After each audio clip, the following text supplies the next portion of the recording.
Kali ini saya akan sharing pengetahuan apa atau kemampuan apa yang diperlukan agar kita bisa menjadi kaya.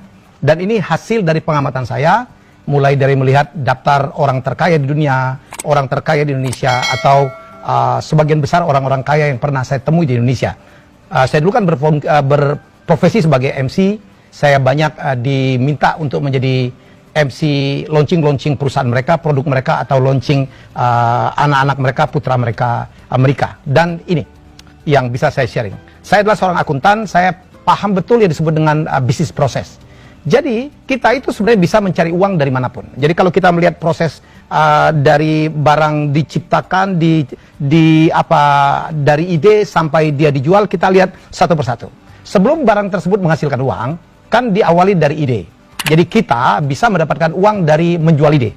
Banyak tuh, ya. Ide dijual, kemudian kita mendapatkan uang. Ya.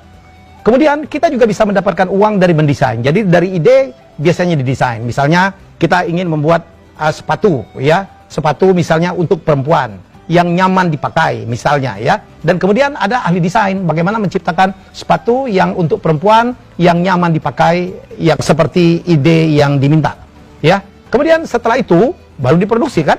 Diproduksi. Dan setelah diproduksi baru dijual. Sekali lagi, ide, desain, produksi, jual. Nah, ini saya sharing di tahap mana yang sebenarnya Anda perlu masuk kalau Anda mau kaya. Kalau Anda mau paling banyak duitnya, saya akan jawab. Jawabannya adalah di penjualan. Ya, banyak kali ya orang yang kaya di dunia ini adalah justru cuma jual saja. Tidak lagi terlibat dalam ide, dalam desain, dalam produksi. Contoh, ya, orang kaya di China namanya Jack Ma, mempunyai Alibaba, Alibaba.com. Alibaba itu kan cuma apa ya, marketplace untuk jualan saja. Jadi siapa yang punya barang dicarikan dengan orang yang mau beli barang. Dia cuma mempertemukan saja. Tapi yang paling kaya adalah Jack Ma. Lebih kaya dari yang punya ide produk tersebut, lebih kaya daripada yang desain, lebih kaya dari yang memproduksi. Anda tahu orang paling kaya di dunia sekarang? Bukan Bill Gates, ya, bukan Carlos Slim Helú, ya, bukan Warren Buffett lagi. Yang paling kaya adalah Jeff Bezos. Jeff Bezos adalah pemilik dan pendiri Amazon.com. Lagi-lagi sama.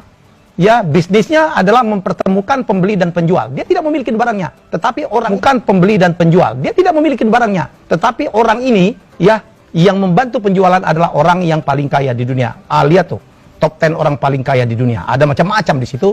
Ada pemilik merek-merek hebat, tetapi merek tersebut tanpa bisa dijual, nggak akan membuat pemilik merek tersebut kaya. Jadi kalau saya lebih detailkan lagi, ya, Anda barangkali pemilik ide.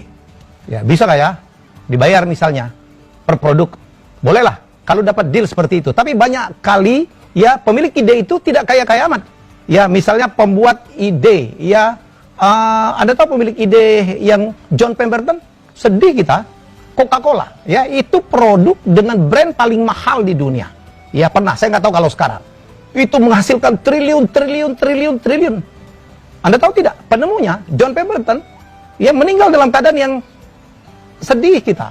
Ya, dia jual resepnya dengan harga yang sangat murah, dan kemudian Anda lihat yang kaya itu adalah perusahaan yang bisa menjual. Siapa yang bisa menjual itu yang disebut dengan perusahaan yang membotolkan. Kalau Anda baca di botol Coca-Cola, di situ kan ada namanya, kalau di Indonesia kan Amatil Bottling Company. Jadi mereka lah yang punya ide. Ya, mereka lah yang, maksud saya, yang menjual ide tersebut. Kita juga ingat kasus McDonald. McDonald bersaudara itu yang meng-create, ya, yang menciptakan, yang membuat ide untuk membuat burger yang demikian enak. Tidak terlalu kaya amat, cuman punya satu outlet. Anda bisa menonton film The Founder. Yang kaya itu adalah Roy Kroc, adalah seorang ahli franchise yang menjualkan konsep itu dan membuat burger McDonald itu bisa terjual mungkin miliaran, ya, setiap bulan di seluruh dunia. Lagi-lagi ingin saya katakan, yang punya ide kadang-kadang tidak beruntung hidupnya dan tidak kaya-kaya amat kadang-kadang, ya. Terus ahli desain juga biasa aja, ya. Anda tahu desain logo Nike, ya, yang swoosh gitu. Itu adalah seorang mahasiswa di Portland, ya. Dia menyetorkan ide tersebut dan dibayar di bawah $100 tuh. Padahal lagi-lagi logo Nike itu adalah logo yang demikian mahal. Produk apapun kalau ditempelin Nike itu, yang shoes itu, harganya luar biasa, berkali-kali lipat. Ya, dan kemudian produksi. Produksi juga. Produksi. Apakah orang-orang yang skillnya bagus banget dalam melakukan produksi Kaya sekali, bisa iya, bisa tidak. Kalau kaya sekali, sehingga masuk top 10, top 100 orang terkaya di dunia, di Indonesia enggak juga. Ya, kalau kita keluar negeri nih, kita beli satu merek sepatu yang mahal banget. Saya tidak perlu nyebut brand. Harganya bisa $100. Kita beli sneaker. Ya, wah bangga betul. Desainnya bagus. Ya, saya kan penggemar sneaker ya. Sepatu-sepatu Keds itu. Jangan kaget. Begitu dibuka, made in Indonesia, made in Vietnam. Ya, made in Indonesia tuh pabriknya ada di Bekasi, ada di Tangerang. Anda tahu nggak sepatu-sepatu tersebut yang retail price-nya sampai $100, lebih dari $100, itu dibayar ke pemilik pabrik yang memproduksi semua, yang mengatur buruh, yang membeli bahan baku, memproduksinya dengan segala macam kesulitan. Paling dibayar jauh di bawah itu. Paling menerima uang mungkin $20 atau mungkin lebih kurang dari itu. Sementara dijual dengan harga $100. Saya ingin bertanya kepada Anda, siapakah yang menikmati margin paling besar? Apakah yang memproduksi, sang pemilik pabrik? Apakah yang menjual? Jawabannya adalah pasti yang menjual. Jadi apa yang ingin saya simpulkan? Kalau Anda ingin kaya, kalau Anda ingin duitnya banyak betul, sebenarnya fokus saja di Anda harus punya kemampuan untuk menjual. Ya, kan saya udah buktikan tadi. Kita tidak akan bisa dapat banyak duit betul dari menjual ide. Kita tidak akan bisa dapat banyak duit begitu banyak dari membuat desain. Kita tidak akan bisa dapat banyak sekali uang dari produksi. Yang paling banyak mendapatkan uang adalah penjual. Kalau saya bisa simpulkan, Anda boleh punya ide yang sangat kreatif. Anda boleh ahli desain. Anda boleh jago produksi. Tapi kalau ide Anda, desain Anda, keahlian produksi Anda, produk yang Anda produksi tidak bisa dijual, selesai.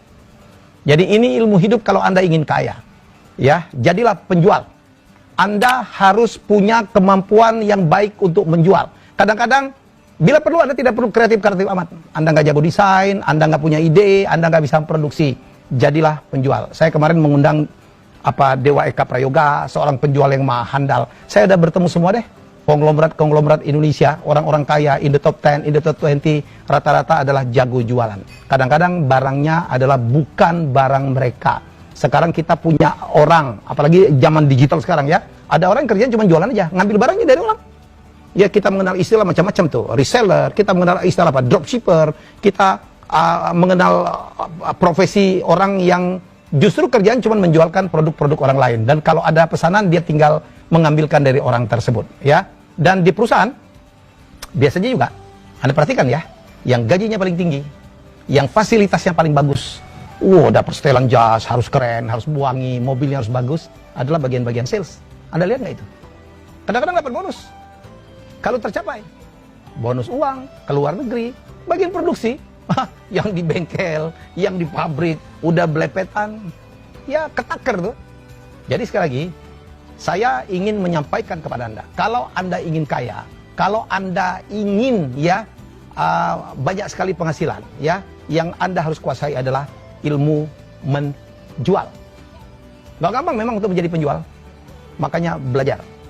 Paksa diri Anda agar Anda menjadi seorang penjual yang handal. Anda boleh cek itu, top 10, top 20, top 30, atau top 100 orang terkaya di dunia. Apapun bisnisnya, mereka adalah penjual-penjual yang handal. Kalau produknya tidak laku, mereka tidak akan pernah bisa menjadi kaya. Ya, pelajarin ya cerita hidup Jeff Bezos, Bill Gates, Steve Jobs dulu, Warren Buffett. Itu adalah penjual-penjual yang maha handal. Carlos Slim Helu, Armancio Ortega, orang tua dari Spanyol, tiba-tiba punya ide, ia punya pemikiran untuk menjual produk-produk dengan harga murah, ya, dengan juga desain yang bergantinya cepat sekali. Ya, dia membuat Zara, sebulan sekali ganti desain dan buang. Ganti desain dan buang. Zaman dulu kan produk-produk fashion kan 6 bulan sekali. Cuman summer collection, dan winter collection. Lama banget 6 bulan. Ya, sekarang ada lagi H&M yang kalau tidak salah setiap minggu dia muncul desain baru. Ya, sekali lagi, kemampuan menjual lah yang membuat orang menjadi kaya. Demikian tips saya, inspirasi saya kali ini. Ya, mari kita melengkapi diri kita untuk menjadi penjual. Saya adalah seorang penjual yang juga lumayan gitu ya. Saya mendapatkan banyak hal adalah dari kemampuan saya menjual. Menjual ide, ya, menjual produk, menjualkan jasa orang, ya, menjualkan karya-karya sendiri. Orang yang lebih kreatif dalam dunia industri kreatif mungkin lebih banyak ya. Banyak yang lebih hebat dari saya. Tetapi apakah mereka bisa menjual? Itu persoalan. Alhamdulillah hingga saat ini saya sudah meng-create lebih dari 200 karya televisi. Dan semuanya laku ya karena saya ahli betul dalam melakukan penjualan. Ya, demikian inspirasi dari saya. Kita akan berjumpa dalam episode